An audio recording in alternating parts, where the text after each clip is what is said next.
He planned on keeping this one. This was his daily driver. 6-cylinder, 5-speed, loads of new parts, 150,000 miles.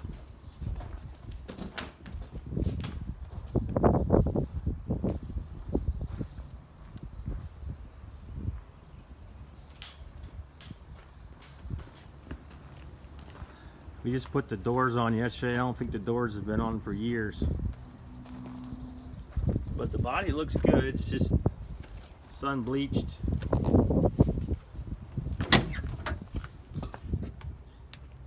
Floor looks good.